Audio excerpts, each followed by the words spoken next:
Hi everyone, welcome back to Battlefield 1. It's the last episode, so I brought Nerdbot back, and we brought someone else with us. Hi there, I'm Shogaton. Hey, I'm Nerdbot, also known as Sean B. Shako on the SA forums. So yes, if you remember last time, we jumped off a water tower onto a tank and we died. So this is what happens if you die going from one point to another. Yeah, so you don't get the tank, which makes this last segment a little bit more difficult than maybe it could have been if you had it, but whatever. We got time. Right, it's a slice of life, as they say. So Joggington, you don't really know much about this game, to be honest, right?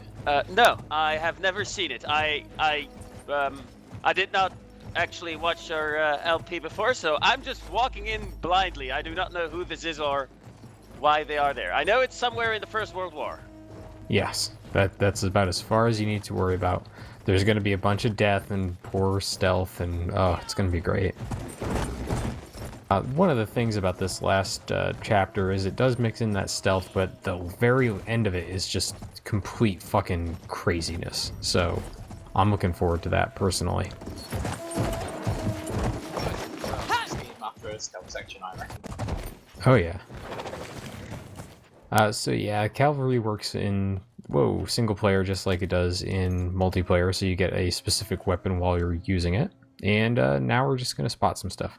So while we have literally nothing really happening at the moment, Shoggington, you're Belgian, and so I wanted to ask you how World War I's viewed in Belgium today, because you guys had a fairly unique history with regard to World War One.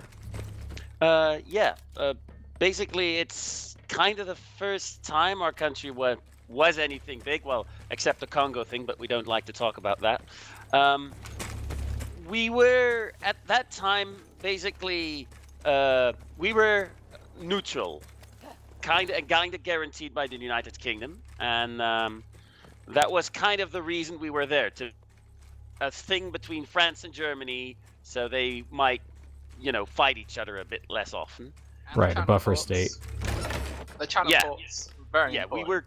we were kind of a buffer state, and so at that time, the Germans had a plan that was like attack friends from all sides, and part of that, involved going through Belgium. And they said, "Hey, Belgium, France is totally about to invade you, so let us walk in." And the government and the king said, "No, we are kind of neutral," and then they attacked us, which kind of caused the United Kingdom and France to declare war. The United Kingdom to declare war on Germany, and that was part of the whole chain that led to the whole First World War. Right, yes, the Schlieffen Plan's beginnings. And one of the things that makes the whole thing a bit of a moment of one of the few moments of national proud, because we don't have that much of them, is that when it seemed we were getting kind of overrun, there's a river all the way west, the Iser, kind of like, which just means iron, but the Iser, and we flooded it, which basically meant that like a whole part of Belgium just became completely intractable mud. And the whole let's rush through it and be in France before the French know what's up kinda went badly. They tried it. We tried it as well in World War II, but it didn't work as well then because planes and such. Yeah, blitzkrieg tactics work a little differently than maybe land marches do. So a lot of the fighting for World War One was done in Belgium and France. British obviously were heavily involved in Belgium, to the point where one of the more famous, I guess, pieces of literature from the British side in Flanders Field actually takes place in Belgium. So how is the actual majority of the war seen? Belgium was occupied heavily during the war itself, and a lot of fighting took place in certain parts of it. So does Belgium have this kind of sense that there was a war fought here, in certain areas? Like, how does it kind of play out? Well, at the time, of course, it was a lot of those dirty Germans and the horrible things they have done here. But these days, like World War One it's very much seen as a the foolishness of war thing. Like there's regarding World War One, there's not a lot of anger there. It is much like that. This was horrible. This was horrific. All the things that happened here.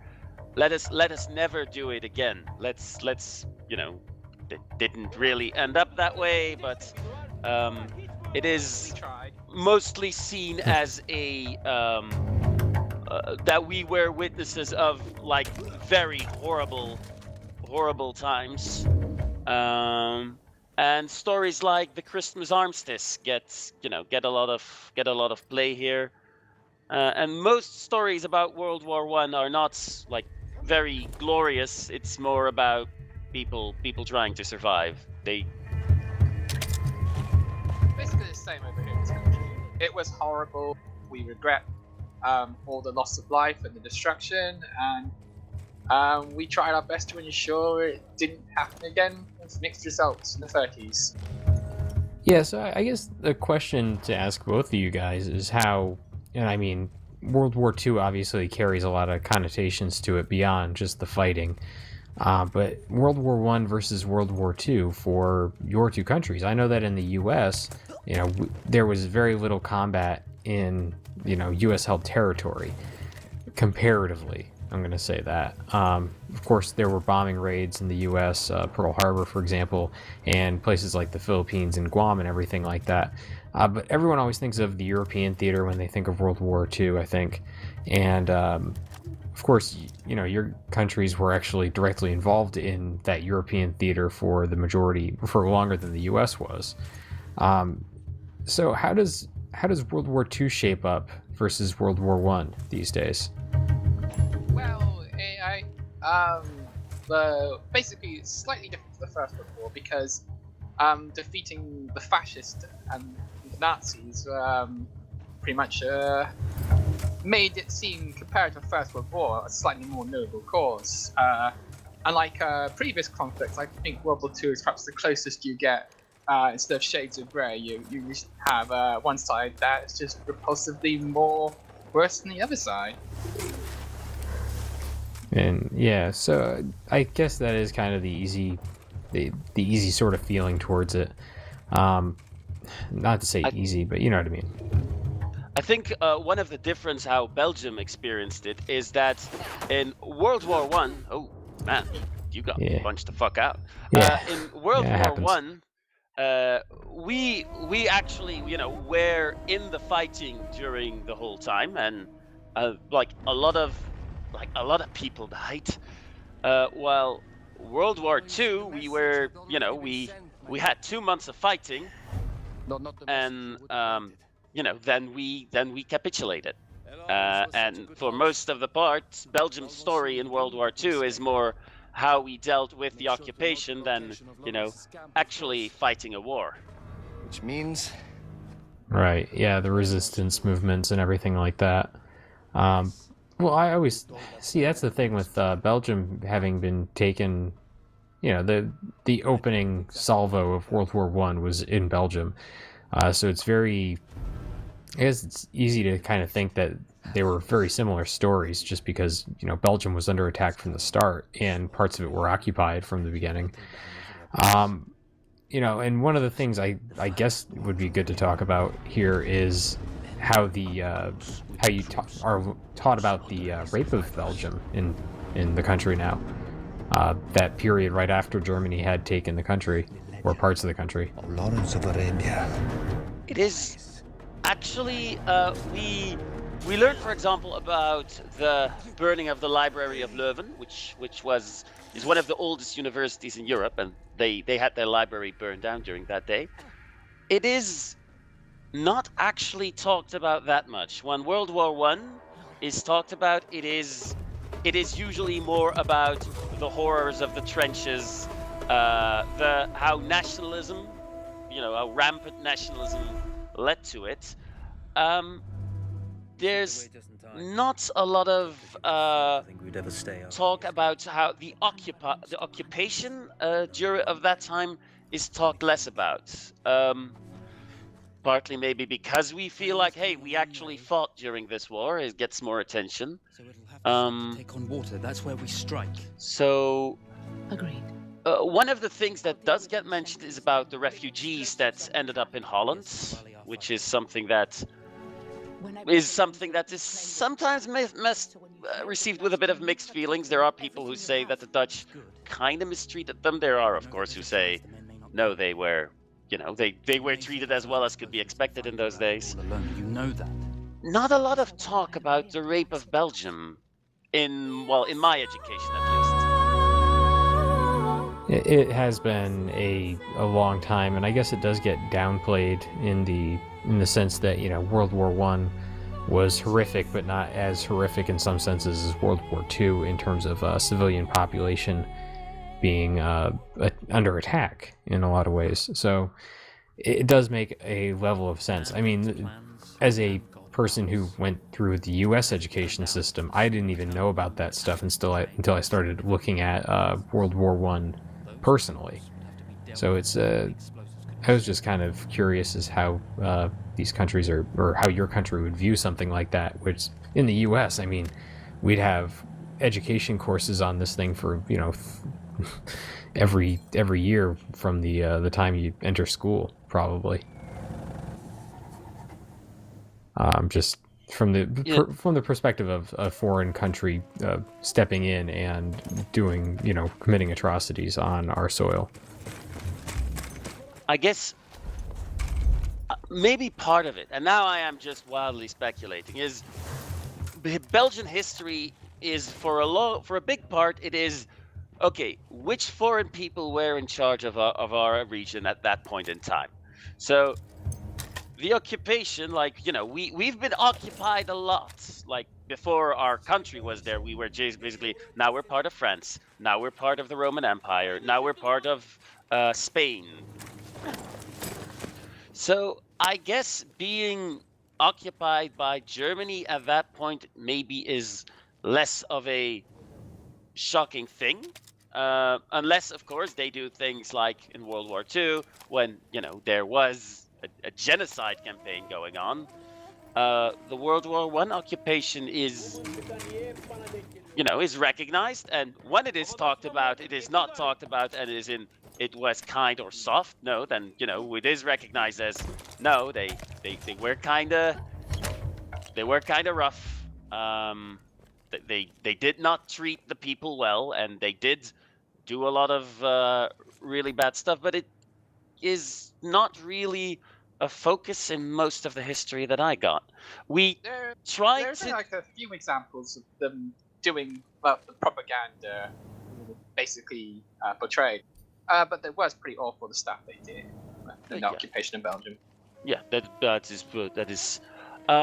But I think part of it is one of the few real moments that if you want to put some hooray, we did a grand thing in the frame of history. We were important in the course of history, and well, a lot more gets talked about that than about how people suffered during it, because we'll talk about that in World War II. There will be plenty of that. Some of the attention also goes to our king at that time, because this was an era when it was still in the constitution that our king led the military, and Albert I, who was king at the time, actually was a military commander during the time. Yeah, that was kind of the last. I guess King Christian in Denmark in World War II is similar in a way, but that was really World War I was one of the last times where you had monarchs really taking the field to a degree. Yep. Really bad against the Russians. Yeah, it didn't work out for the Russians. But I was thinking, didn't Serbia also have their king take the field, I believe? But I'm going to give the guy to ask about Serbian military history, especially 20th century. But I do recall that for Albert, that was a big factor. Was he took the field at different times and actually was seen as a morale boost being out there.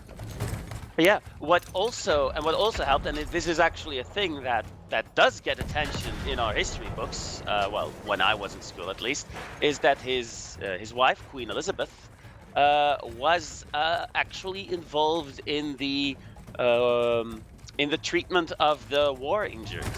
So she was also very, very popular during that time because of her helping the injured. Was there her own thing, or was it part of the Red Cross as well? No, I don't. As far as I know, she wasn't part of the Red Cross. She was very much, part of. I might be mistaken there, but it's mostly known as that she was like, you had. It was a very romantic idea. You had Albert First. We got him called the Night King, and he was actually a member of several knightly orders, so he was technically a knight. And then the very, very caring, very the Queen taking care of the injured soldiers. It was a very nice picture. So they were very popular, I was told, and she is depicted in history as a very kind queen. It certainly was. Sorry for interrupting, but it certainly was a PR war for European monarchs as well, because the monarchs in my country had to do their own PR, rapidly drop the German origins, and very quickly due to public perception. Oh yeah, that's right. Isn't that when your royal family changed their name? Yeah, they went from Saxe-Coburg to Windsor. And they even adopted, I think, Tudor-styled colours. I think the Windsor flag is inspired by the Plantagenets, I'm not entirely sure. The same colours associated more with the Norman and Celtic kings than the Hanoverians they descended from, and Saxon. A funny thing, by the way, Saxon-Coburg is actually still the name of our royal family. Huh. They are also the Van Saxon-Coburgs are. First King Leopold I was also from the same house, so. But they kept the name. Because basically a majority of monarchs in Western Europe were basically Queen Victoria's grandchildren or nieces or nephews. As she basically had this strange plan to keep Europe united via the bloodline of royalty. Yeah, and that worked out. Yeah. Didn't really work out, no. No. Actually, the fact that, and now it strays slightly from World War I, but the fact that the Belgium royal house is from German origin actually led to the abdication of one of our kings. Well, partly that, because Leopold III, the son of King Albert, was it the nephew? Now I'm... well, anyway, the Leopold III, the king after King Albert died in a mountain climbing accident. Because after you live through World War I, you go mountain climbing. Yes, and you survive the whole of World War I, and then you die in a mountain climbing accident. Because that is what happens. Life is Yeah. Well, he... Not straight away. It was 1934, but... Oh yeah, no. The Kaiser at least. But no, Kaiser lived into the 40s, I thought, didn't he? No, he lived long enough that it was like a week before Germany invaded. I think he was in Holland at the time. Yeah, he basically spent the rest of his life in Holland after the war. Yeah, I think it was like 39, 38 that he died then, so not quite. Anyways, I just died there to the train because it dropped some orders and you have to listen for whistling. Anyways, continue, please. Yeah. Well, he was accused because, at that point he was the one who, who surrendered and who, unlike the some other royal houses, like the Dutch royal house, he stayed and was, imprisoned by the Germans. Didn't really suffer, They kept him in good circumstances, but afterwards he was accused by of collaborating with that. He would have German sympathies. And after the Second World War, that basically would end your career regardless of who you were. Well, they held a whatchamacallit in English, like A trial? a plebiscite. No, not a trial. They asked all the people, and a slight majority was in favor of actually keeping him. But that kind of led to unrest, and he decided to abdicate anyway. That's an interesting tack to take. So, yeah, interesting. I think that's really part of the unique history of Belgium in World War I to the World War II period, is just the very different way the royals went about it afterwards. I mean, in places like Germany, you completely lost the royal family. But, I mean, in Britain, and, well, of course, there was the abdication crisis in Britain as well before the war, World War II. The countries that lost their monarch, they had a sort of absolutionist style of government, where basically the parliament, if there was a parliamentary, it could be overruled by a monarch. But in the United Kingdom, ever since the English Civil War, the powers of the monarchy slowly declined and has been brought to the same level as Parliament, and they sort of coexist, or like parasite coexisting on another parasite, really. Yeah. So Symbiotic. Yeah. Yeah, symbiotic relationship. The Parliament can live without the monarchy at the moment, vice versa. To them, it really was just the usual business. I mean, the biggest change was basically going from Saxe-Coburg to Windsor, and I think we went through like 2 kings as well. Yeah, I've been told we were a pretty young country, so our constitution was already partly influenced by Napoleonic codes. So it wasn't an old-style absolute monarchy, and like the monarchy did not have any historic rights they might think to reclaim. So the whole thing with Leopold III was one of the crises, and the other crisis that would be away later, and that was actually regarding abortion. Huh. I mean, after the First World War, politically, modern Europe as we know it today began. It's all of the absolutionist, imperialist style powers basically collapsed.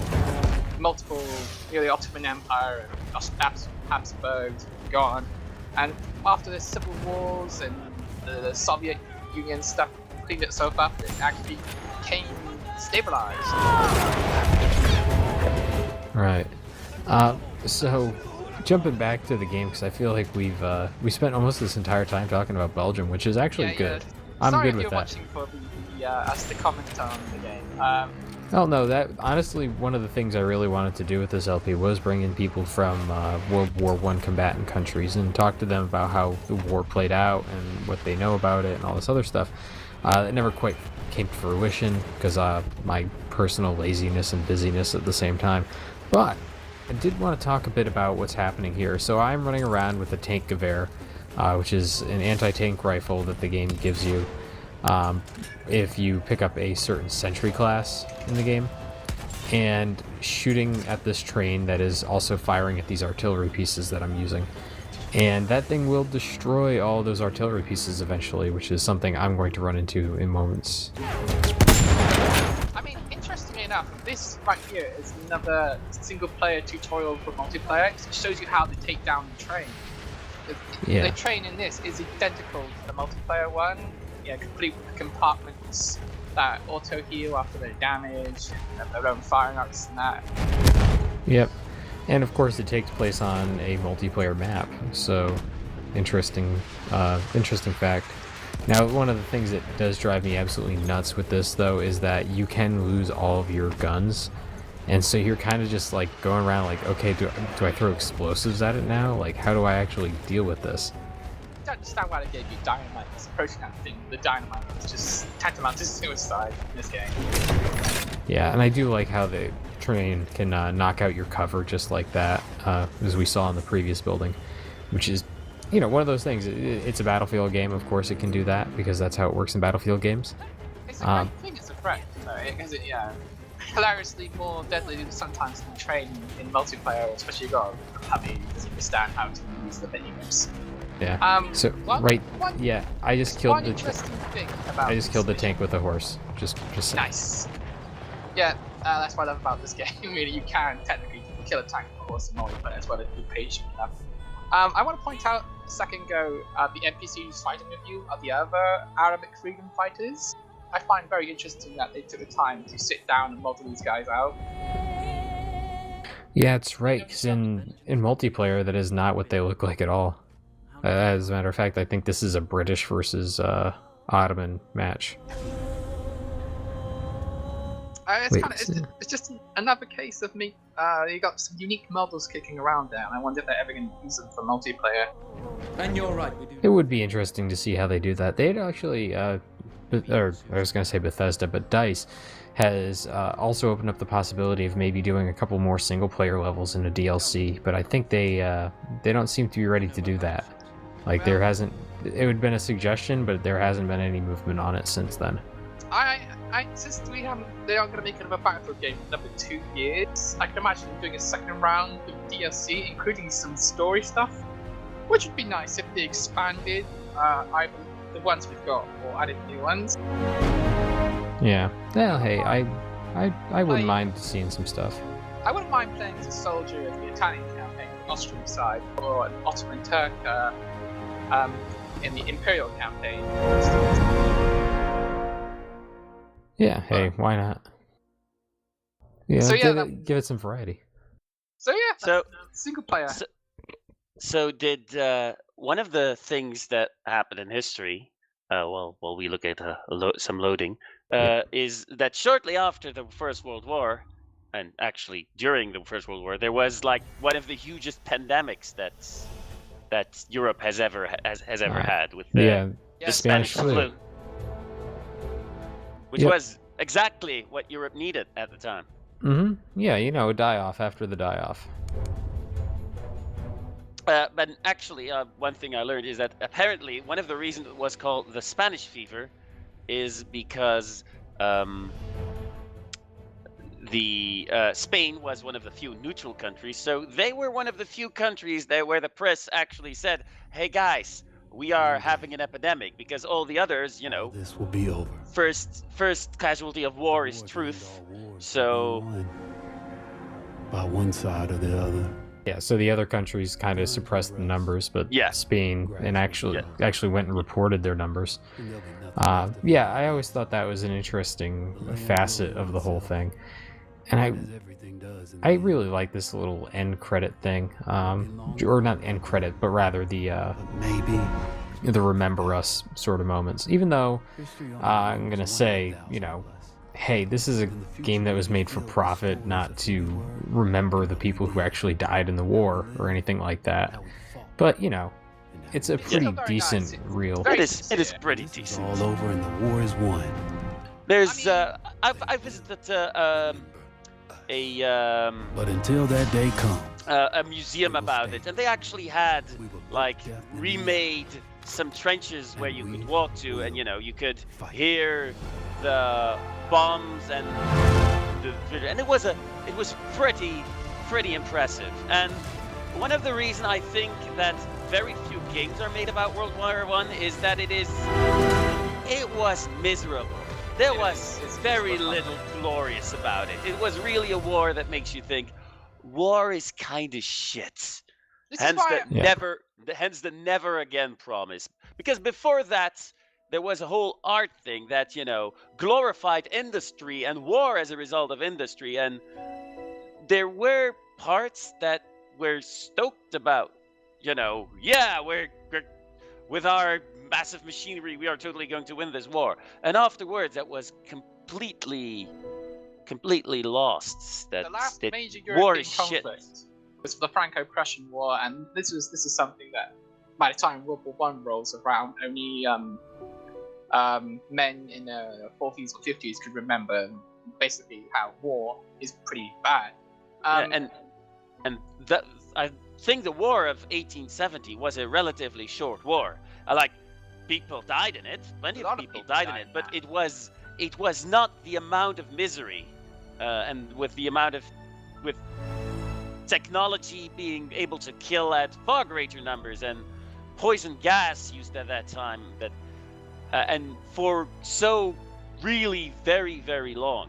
I mean, when you think about it, this conflict was shared by several generations of men. You have men in their 30s and 40s going to this, as well as men as young as 18 or even younger, either volunteering despite their age or somehow being forced to fight.